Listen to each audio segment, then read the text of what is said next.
What's up everyone? Welcome back to Football Updates. Your daily dose of everything going on in the world's most beautiful game. Want to stay on top of all the latest transfer rumors, goals of the week, and drama around the Premier League and beyond? Then hit that subscribe button and smash that like notification bell. Let's get started. Barcelona secured a hard-fought 4-2 victory against 10-man Valencia in their La Liga encounter. Robert Lewandowski was the hero for the Blaugrana, scoring a hat-trick to lead his side to victory. Valencia took a surprising lead through headers from Ferran Torres and Hugo Duro, but Barcelona clawed their way back into the game after Georgi Mamardashvili's red card just before half-time. Lewandowski equalized in the second half and then netted 2 more goals to complete his hat-trick and secure all 3 points for Barcelona. This win moves Barcelona back into second place in La Liga. Manchester United is reportedly prepared for a major squad overhaul this summer, with most players being deemed available for transfer. This comes after the club failed to qualify for Champions League football next season. The only exceptions are 3 young players: Kobbie Mainoo, Alejandro Garnacho, and Rasmus Højlund. These youngsters are seen as part of the core for the future. Marcus Rashford is also not guaranteed to stay, with the club willing to listen to offers for the England forward.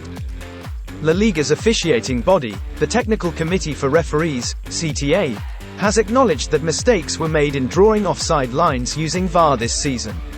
They identified 4 to 5 instances where incorrect lines or interpretations led to wrong offside calls. While specific incidents weren't revealed, La Liga is set to implement a semi-automatic offside system next season, similar to the one used successfully at the 2022 World Cup. This technology should improve the accuracy of offside calls. Barcelona is looking to bolster their midfield this summer and could sign 2 new players according to journalist Mateo Moreto. Their first target is Guido Rodriguez, who is available on a free transfer at the end of the season. They are also interested in a more expensive option like Amadou Onana from Everton to further solidify the centre of the park. Arsenal fans have taken to social media to express their disapproval of the club's alleged away kit for the 2024-25 season. Images circulating online show a pink and black kit with a sponsor that appears to be Lynx Africa, a deodorant brand. Many fans have criticized the design, calling it unprofessional and embarrassing. Some have even called for the club to terminate its contract with Adidas, the kit manufacturer. Erik ten Hag's future at Manchester United is uncertain, and his former club Ajax is reportedly interested in bringing him back as their manager. Ten Hag achieved great success with Ajax, winning 2 Eredivisie titles and reaching the Champions League semi-finals before joining Manchester United in 2022. However, his tenure at United has been mixed, and with the club failing to qualify for the Champions League, his position is under scrutiny. UEFA has decided not to film the upcoming Champions League final and Euro 2024 final in 4K resolution. This decision is reportedly due to a lack of interest from broadcasters and rights holders, who may be unwilling to pay the premium for higher quality broadcasts. This means that viewers will have to settle for watching the finals in 1080p HD HDR. The Premier League is considering implementing spending caps on clubs starting from the 2025-26 season. These rules are still being finalized, but here's a general idea of how they might work. Squad cost limits. Clubs would be restricted on how much they can spend on their squads. This would include player wages, transfer fees, spread over the contract duration, and agent fees. Percentage of revenue. The spending limit would likely be a set percentage of a club's total revenue. This means clubs with higher revenue would have more to spend on their squads. Possible variations. There might be different limits for clubs participating in European competitions like the Champions League. For example, clubs in Europe might have a stricter spending cap, around 70% of revenue, compared to those not in Europe, around 85% of revenue. Uncertainties remain. The exact details of the spending cap rules, including the specific percentages, are still under discussion.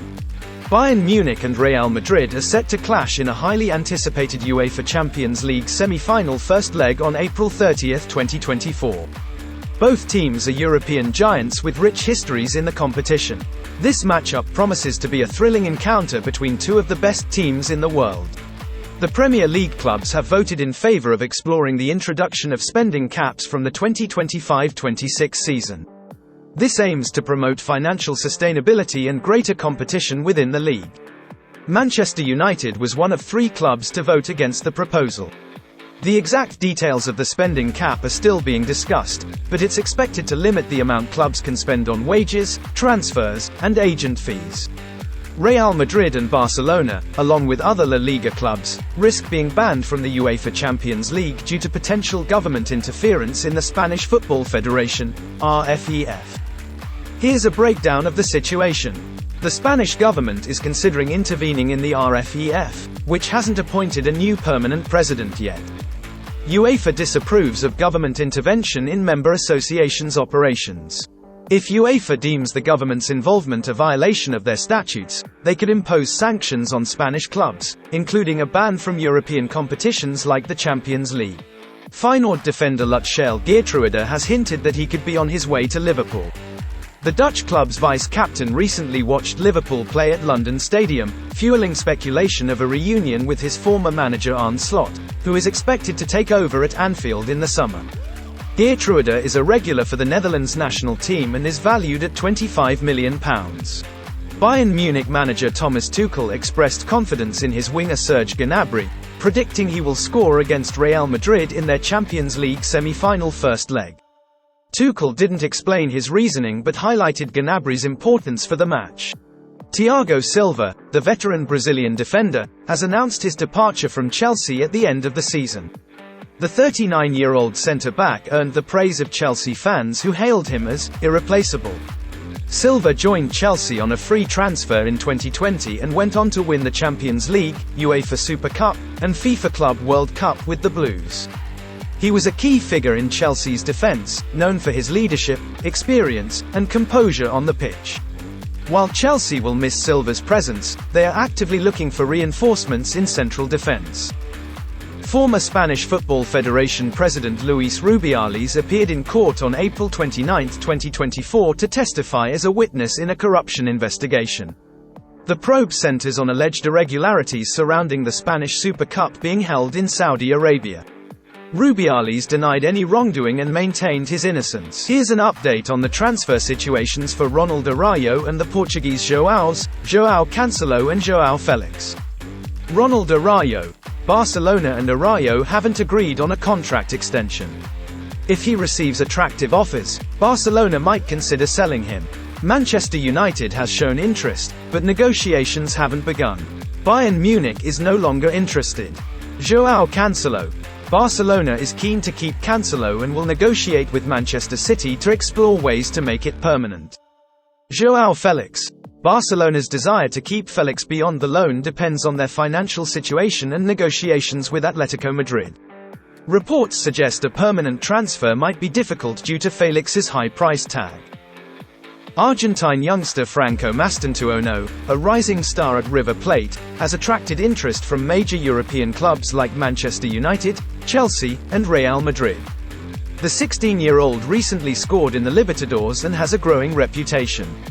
Reports suggest a decision on his future could be made in the coming weeks, with Barcelona also interested but financially restricted until next year. The race to sign Mastantuono is heating up, and it will be interesting to see which club wins the battle for his signature. Real Madrid midfielders Jude Bellingham and Aurélien Tchouameni had a playful disagreement about Bayern Munich defender Eric Dier. Bellingham believes Dier is a top player, while Tchouameni seemed surprised by this opinion. This light-hearted exchange highlights the camaraderie within the Real Madrid squad. Manchester United are prioritising signing a centre-back in the summer transfer window, with Crystal Palace's Marc Guéhi reportedly at the top of their shortlist. This move comes after United endured a season plagued by defensive injuries. Guéhi's Premier League experience and relatively young age make him an attractive target for United. If they secure him for £55 million, it would surpass the club's record defensive transfer fee paid for Aaron Wan-Bissaka in 2019. Thanks for watching this episode. If you enjoyed it, be sure to hit that like button and subscribe for more football updates.